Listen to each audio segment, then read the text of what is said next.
Marry Kill, Artillery Witch, Stigmatic Nun, Typhoon Creature. Okay.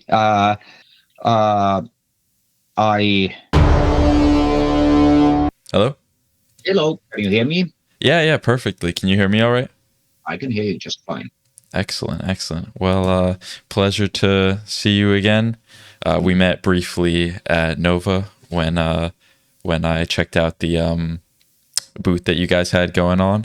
But yeah, I'm a big fan. I'm excited to finally sit down and talk to you and pick your brain a little bit. Yeah, I'm looking forward to it. It's been a long week, but they always try to make time for, you do these rounds with the big sites, and that's great, and it's great to reach lots of people, but I've always tried to make sure that even if you don't have hundreds of thousands of followers, they try to find a slot to talk to them, because you often find interesting things from the people who they have maybe a smaller corner of the hobby, but it could be quite interesting. So I've always enjoyed my chats. There's also like the parts of the world where the hobby is not so big, or gaming is not so big, but there can be a lot of passion and there are unique views. So I'm looking forward to it.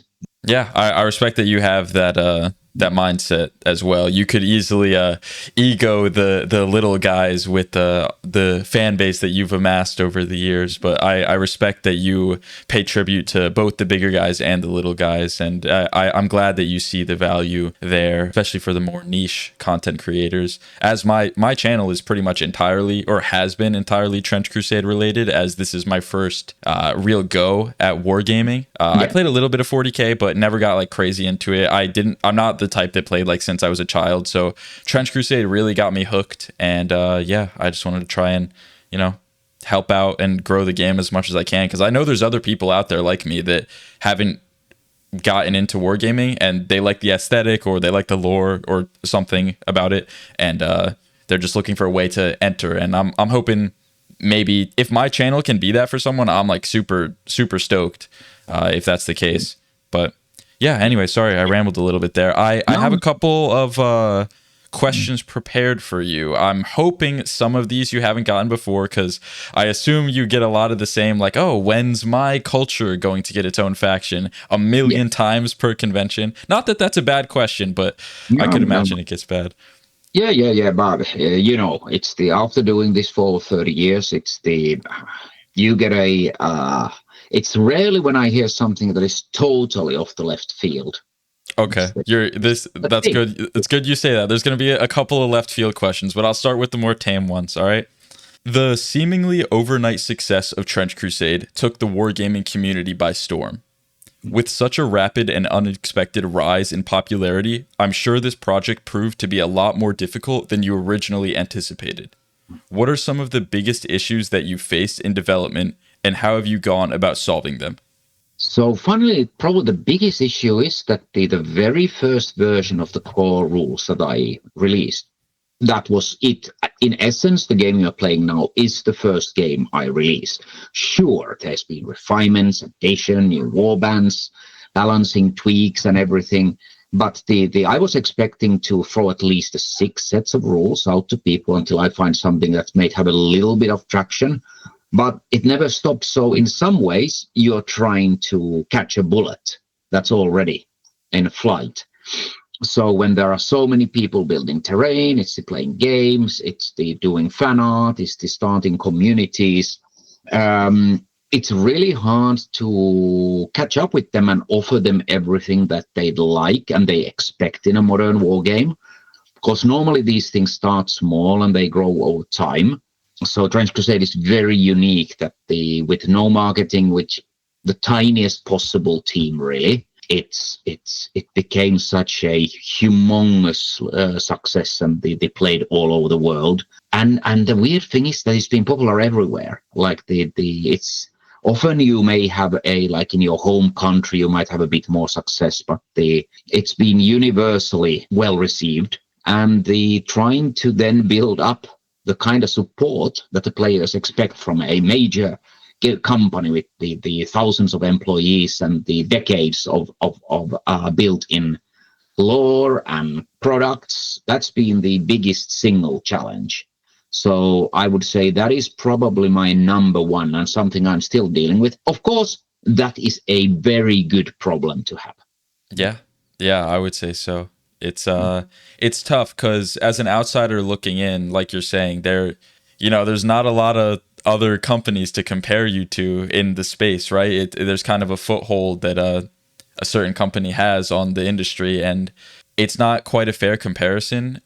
The fact that you guys are doing as well as you are, and based on what you told me told everyone at the panel, it's pretty cool how good of a grasp you do have on it. So I'm seriously, like, hats off to you. That you're doing an awesome job from my perspective, complete outsider who knows nothing about the industry, but so this next one I got, you answered it at the Q&A at the Nova panel. It's about a competitive rule set for the game and like tournaments and all that. I do want to dive a little bit deeper on there. So just for people watching that don't know, you basically said you do intend to have competitive rules for the game, eventually tournaments and stuff like that. It's a narrative focus first, which I like a lot more because you can draw newer players in like that. But once people get a handle on the game, the competitive war gamers from other games come in, and then people like me who have a competitive gaming background, I want to test my skills a little bit, see how I fare against other people that are trying to test their skills. There will be competitive rules in the future. What does the current rule set look like in early development? I'm sure you've thought a little bit about how it's going to look. I'm just curious what you can say or what you'd be willing to talk about from a developer. I'm absolutely up for it. In fact, I finished my first draft of the competition rules today. So on a very high level, there is obviously in the Trench Crusade narrative campaign, the victory points, are not balanced between scenarios. There is an update coming for that in the rulebook as well. But in essence, in some scenarios, they are easier to earn than the others. And in a narrative scenario, that is okay because they really are there to drive the narrative campaign forward rather than to decide who wins a tournament. The other thing is that I have run lots of tournaments in the past. I started the grand tournaments with Jervis Johnson at GW. So the one thing we notice also is that oftentimes, if you have, say, a 3, 4, 5 game tournament, quite early on, people start realizing that they no longer have a chance to get to the top, while the people on the top will sort of go that right. It's I don't really have to try. I already know because I can do maths. It's I amassed so many victory points because of some loophole that I don't have to play seriously. Which then is against their opponents is much less fun.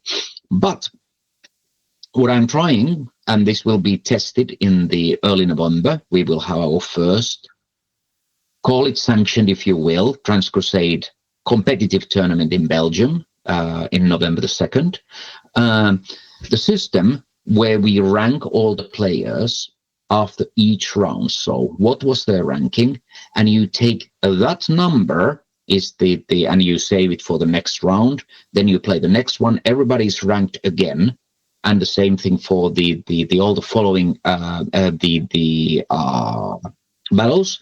And then we look at overall who had the highest ranking. Therefore, in theory, even if the last player, let's say it's a 3 game tournament, and they had number 1 position on the last 2 games, if they screw totally up their last game and they are number 16, and if it's a 16-player tournament, on the 3rd round, they can still lose it, which means that the 3rd game still means a lot.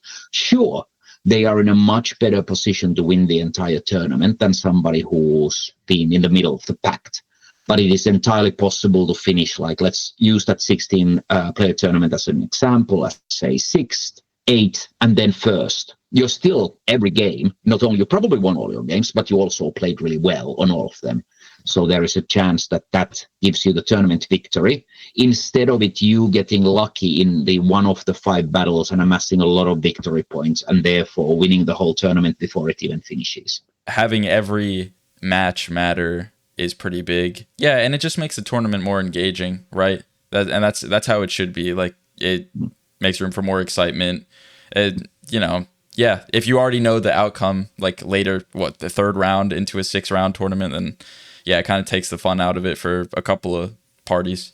So I like that. What about, have you put any thought into implementing the campaign skills into a tournament? I am a little bit wary about that. That they are by definition is you can be lucky and get better skills because they are not balanced against each other. That is by design because there is then the excitement of can I land a really big number or really low number, get the patron skill and get to pick my favorite. Same thing with the glory items. I think that in the tournament, I will run the first tournament without glory items or the skills. And also, by the way, scenarios will be ones where the effect of the terrain being lopsided to one side will have to be eliminated for obvious reasons. As you don't want to lose having no impact yourself in the game. So and what I would like to do is perhaps then look at the glory items and the skills as an addition and building on top of if I have a solid core for the competitive play. But right now, because the system was not built for competitive play, but a chance for these incredible combinations turning up. It's part of the fun, right? But in the competitive situation, if somebody just was very lucky with a couple of rolls and came up with a combination that gives them a massive advantage, that is not ideal for competitive play, which would be a pity because at its core, Trench Crusade is actually quite skilled game. Is because of the open activation order and because of the ability, Trench Crusade is really a game that rewards the player who thinks 2, 3, or 4 steps ahead and uses the blood markers. Like they actually think what is the best tactical use at any given situation rather than always piling them for the injury rolls.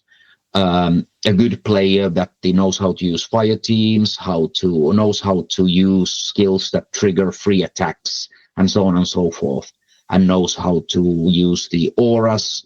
It's take advantage of the blood markers when the opponent is dashing or taking a important shot in the game or diving charge. Though the game really rewards that kind of a player. So I wouldn't like to cripple that side of the game for those people who genuinely enjoy competitive aspects of the game. I like that you're catering to both sides, the narrative players and the competitive players. And I think I see myself as both. I would have to see what the competitive rule set looks like. If there's no glory items, I might have to rethink my army because pretty much every game that I play relies on my Palanquin priest carrying an AMR. So no glory. I can't do that. My strategy's out the window, but we'll see. We'll see. I posted a video on how OP trench ghosts were. Way back when, like 4 months ago. 6 days later, you nerf them. I posted a video on how campaign functions in beta. 1 day later, you update them for the first time in months. Is there a reason you try to make me look foolish by posting updates to the game so soon after I create informative content of it? Or was it just a coincidence? It is not pure coincidence because how I operate this, like I'll give you an example when I do balancing. Right now, I've gotten a lot of people contacting me saying that the court is all powered, but I also get all the tournament results around the world and the data doesn't agree with that at all. It's I think what the court is that if you lose to them, you lose to them bad. But also if you beat them, they tend to get pulverized. So the people get very lopsided view of them. So, for example, with trench ghosts, I was already looking at them myself because remember, I play test games all the time too. But I also had several tournament reports around the world where I was looking at the victory points and how the warbbands were doing. And I saw there was an issue there that I just needed to tweak it. I'm trying to keep, even though it is a narrative game, I'm trying to keep the warbands within 48 to 52% win-loss record, roughly, based on data, not on my feelings, because the reality is there are some very clever people around the world. They might come up with a combination that I've not heard about. The campaign, nothing to do with you. TrenchCore, I think I saw your video, but I was already on those. But in general, I take all the data points, but it's very important to understand a single person's opinion is just that. It's a single person's opinion, while a opinion of a 500 people is a data set. That's honestly a great way to look at it. Yeah, and that was kind of one of my other questions later on. You already answered it, so no need to talk about that. But it was, how do you factor community sentiment on overpowered armies or something like that, or underpowered armies? And it's very cool to hear that you hear the people, but you also look at the data to back it up and make sure that, you know, the numbers are making sense with people's complaints. That's a very healthy perspective from a game designer. Yeah. I mean, look at it, you have a gaming club, maybe 20 people, and one of them just is a very good player, is very gifted in it. So his results will totally skew the viewpoint of those 20 people, because if he plays Prussians or Ghosts or the Court. But honestly, he could probably take, or she, I've known plenty of great women who are tournament players.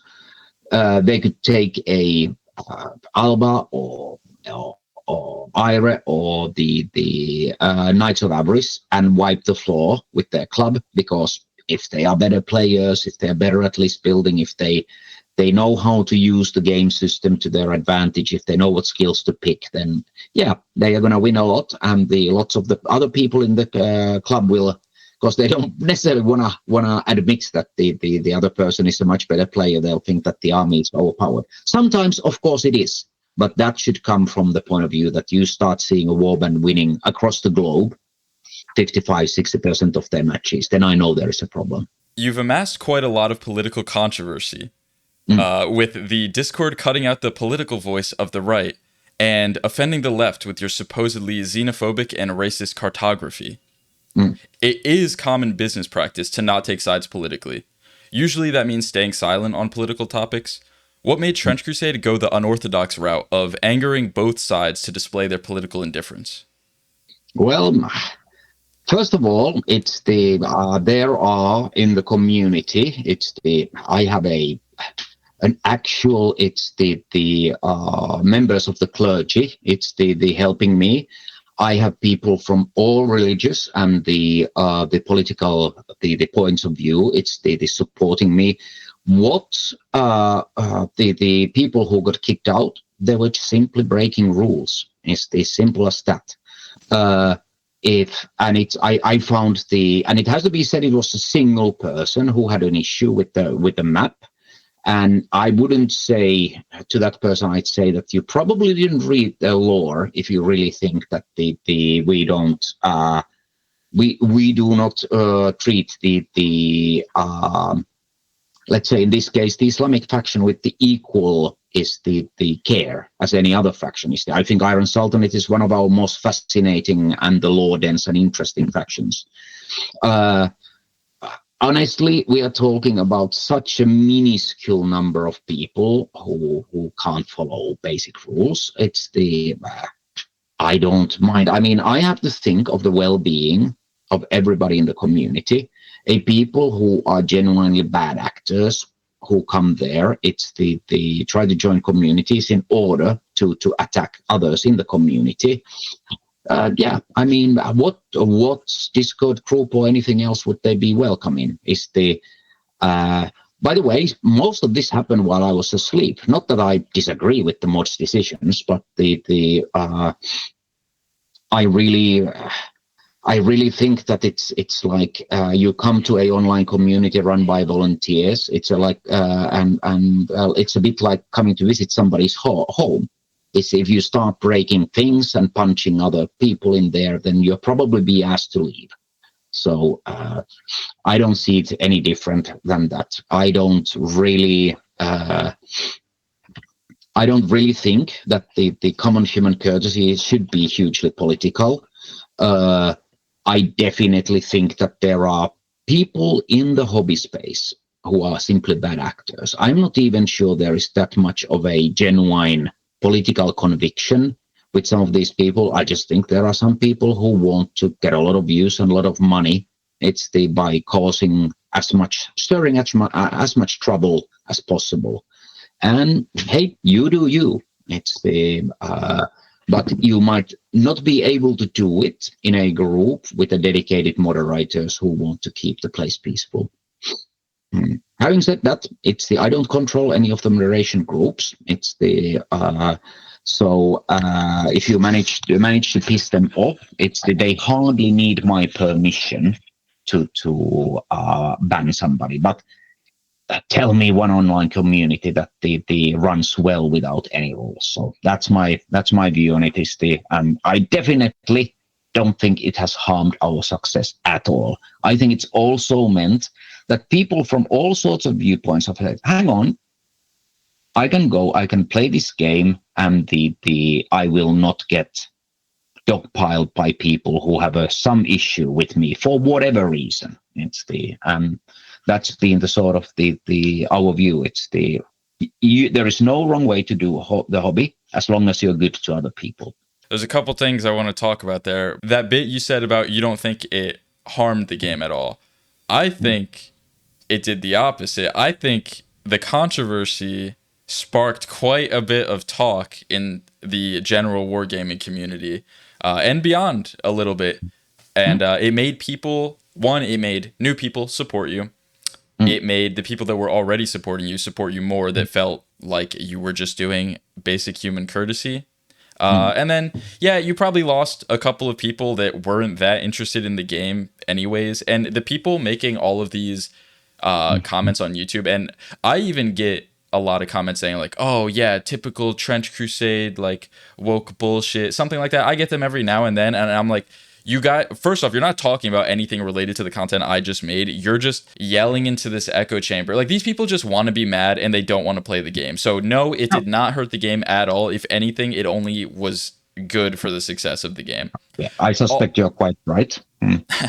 And the other bit you were talking about, the Iron Sultanate. This is the best depiction of anything Middle East ever, I think. In any form of media or game, it's very respectful, but also incredibly accurate, and you made it cool. Like, this is the first time I genuinely, I'm not like glazing you or anything, I genuinely can't think of a time where Islam has been made cool in media.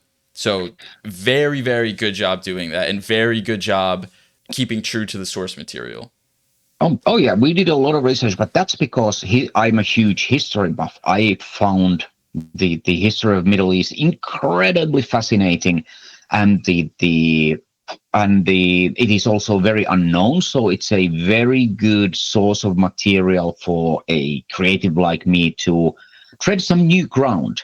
What I tried to avoid was that I always said, don't slander, don't pander. Cool is a good word, because when you're playing war game, you want your faction you're playing to be interesting, and they make you think.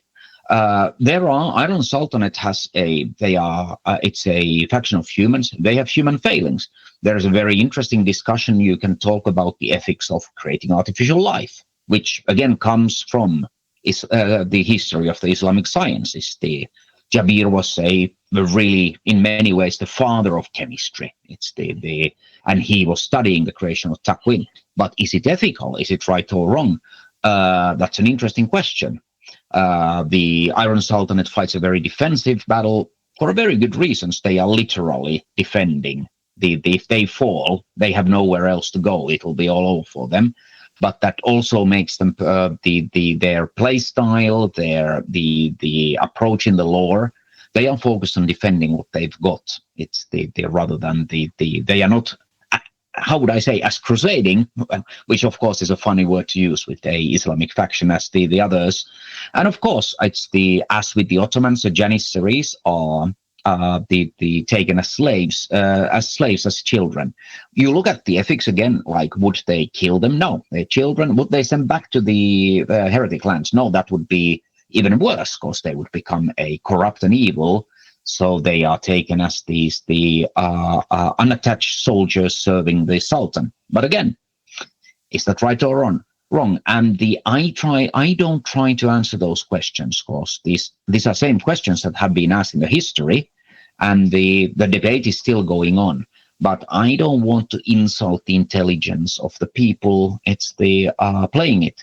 But I absolutely agree with you. Like there is so much incredible military history, art, fascinating traditions that the units and fighters had their own code of chivalry. It's the Faris Knights, and so much more with the Hashashins, the Alamut, which is just as difficult to conquer in the real life it was as it is in our lore. So I think that that they are so much cut off from all the popular culture. I think that's a huge disservice. I agree, and yeah, you did a great job bringing them into the focus. Some people, so you did such a good job. Some people even say that the Sultanate are the good guys. They're the only good guys in Trench Crusade. You don't have to answer that. We'll let the lore speak for that. If you could change one thing in terms of development of the game, what would that be? Honestly, I would have given us a little bit more time for the book. Not that we had to rush it in the end, but as you've heard, we had to delay it for several weeks. But we all wanted to ship a world-class game. We wanted to add 100 pages. I just never like to promise something and not to be able to keep it exactly. I know Kickstarters have delays. I know the fan base is fully capable of waiting the few extra weeks so they get the book they want. I just don't personally like to misjudge the amount of time something is going to take me. Partly this was, like I said, the trying to catch the bullet that's already in the air. Like we are building around this skeleton that took flight. Now we have to build all the wings and the feathers and the bird itself is as it takes flight, because it flew so fast and so high that it caught us by surprise. And as said, we just didn't if we were a major games company, we couldn't just throw 500 people at the problem, because we don't have 500 people. Yeah. We have 5.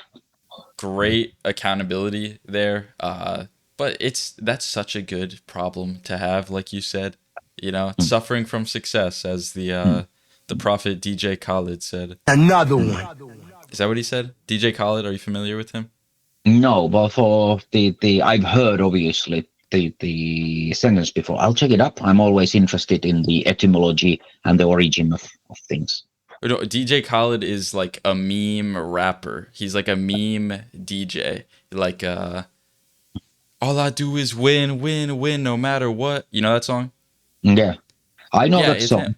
Of course, when you said Khalid I was thinking of the was it the Khalid ibn al-Walid? It's the that was a famous general. It's in the Islamic history. It's the so I think I got my Khalid's. No, that's fine. That's fine. I'm giving you like the brain rot humor, and you're coming at me. Your brain is so well invested in the historical facts. I love that. I love that. That's good. Stay out of the brain rot trenches. That's the trenches that I'm in.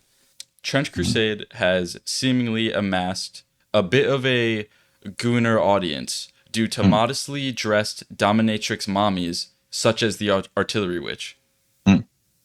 I've compiled a list of the most sought-after creatures in Trench Crusade and assembled the definitive Fuck, Marry, Kill list, and I'm dying to know your thoughts. Okay. Out of left field, but the by all means, it's the... So, is there a question there? The question is, Tomas, Fuck, Marry, Kill, Artillery Witch, Stigmatic Nun, Tyquin Creature. I would have to say I would probably go kill and kill Artillery Witch, because that would be my only chance of walking out of it alive. It's the kill the stigmatic nun, because most likely she would consider me a heretic, and I would be fighting for my life. And the Takwin creature, this would be wholly dependent if it was raked with the existential dread and didn't want to live or not. So there would be a question there. But in either case, I don't think the two other apply.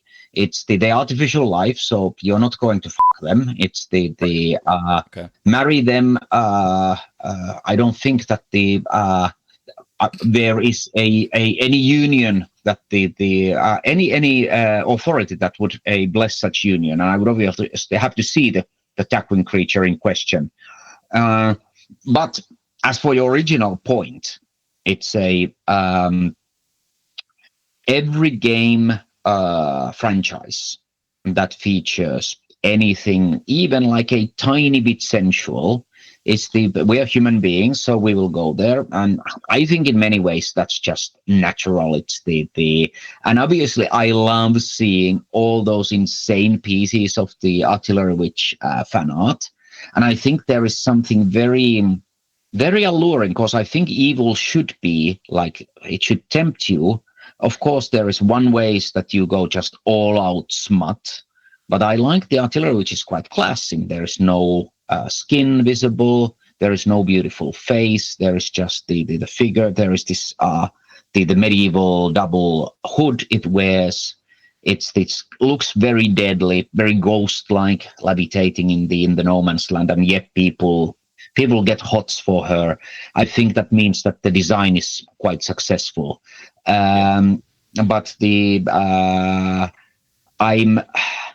I am interested, maybe I should ask because I'm really happy that there are plenty of women playing Trench Crusade as well, if they agree or if they have their own sort of a thirst trap list of characters. It's obviously our art tends to go more for the gruesome and body horror route, which I think is, considering the subject matter, it's trying to make a brutal war too sexy, and I do mean like literally like lightheartedly the smutty. I don't necessarily think that's the right way to go. Even though it is interesting that if you go to your typical dugout of a soldier, there certainly was a lot of desire for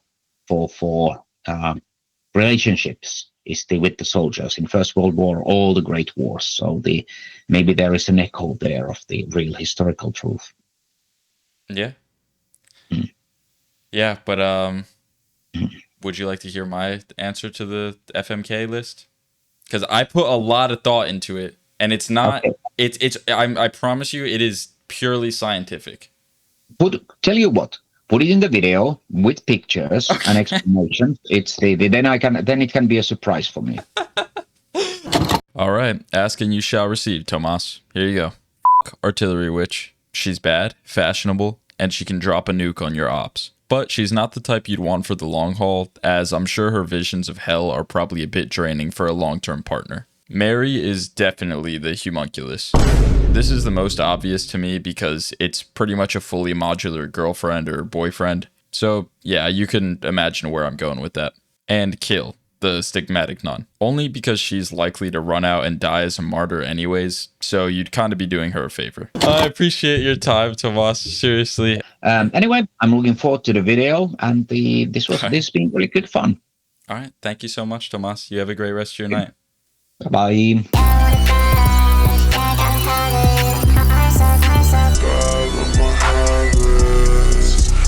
I'm so